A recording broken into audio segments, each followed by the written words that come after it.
سبيل الدموع سبيل مريح، تنهد يا صاحي كي تستريح.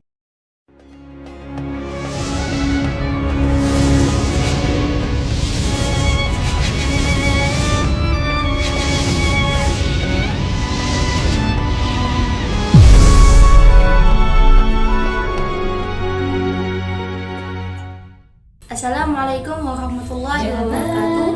Perkenalkan, nama saya Najwa Aurelia Putri dan Prodi Manajemen Dakwah Fakultas Dakwah Komunikasi Islam. Video ini saya buat untuk memenuhi tugas mata kuliah Ulumul Quran yang diambil langsung oleh Ibu Hafizah SAG MA.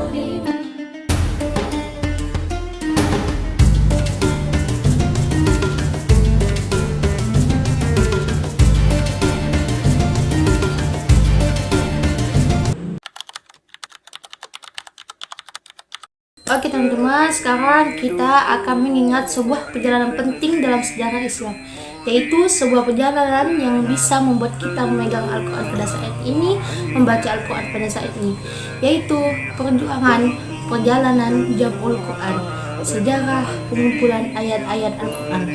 Jadi ini bukan sekedar sejarah, tapi bukti bagaimana Allah menjaga ayat-ayatnya melalui para sahabat.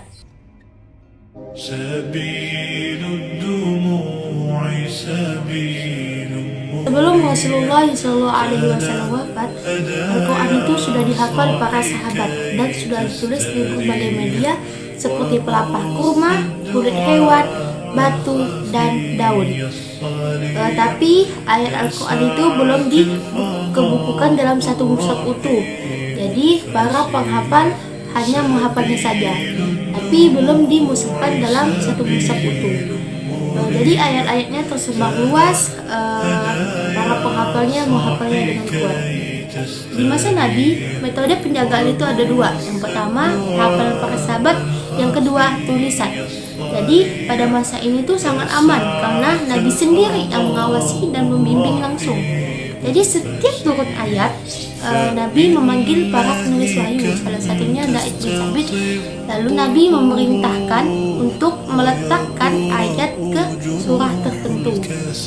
Nah, jadi proses pemushapan Al-Quran itu bukan dari keputusan manusia, tapi dari petunjuk Rasulullah SAW.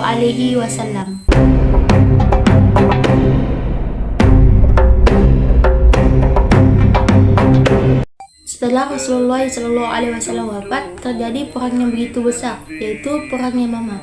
Jadi pada saat ini, para penghafal Al-Quran itu gugur di medan perang. Pada saat itu pula, Sayyidina Umar bin Khattab khawatir kalau para penghafal Al-Quran itu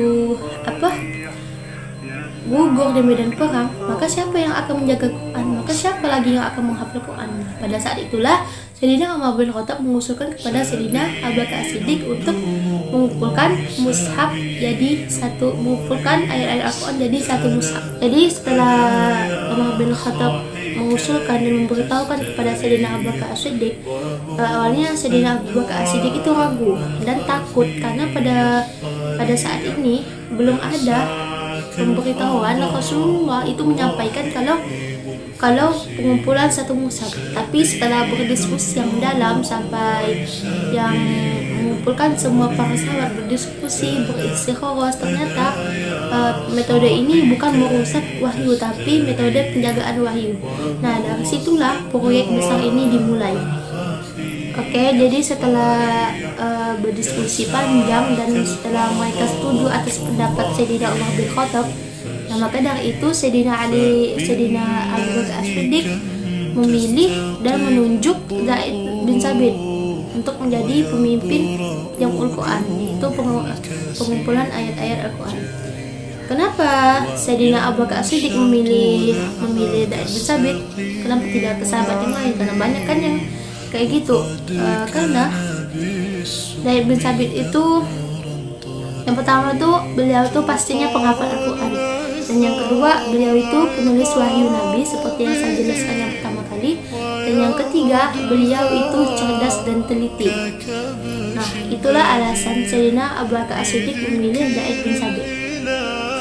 Setelah ditunjuk menjadi pemimpin pengumpulan Al-Quran, yaitu Jabal Al-Quran, sampai Zaid bin Sabit itu berkata seperti ini, mengumpulkan Al-Quran itu lebih berat daripada memindahkan gunung. Itu menunjukkan betapa seriusnya pekerjaan dan proyek ini.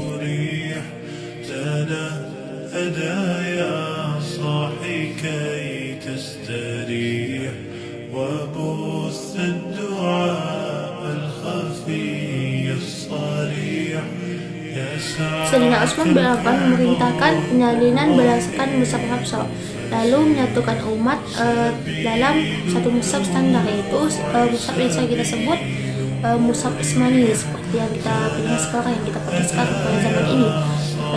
Pada saat itu mushaf itu dikirim di berbagai wilayah Islam. Dengan itu bacaan itu tetap terjaga sampai hari ini.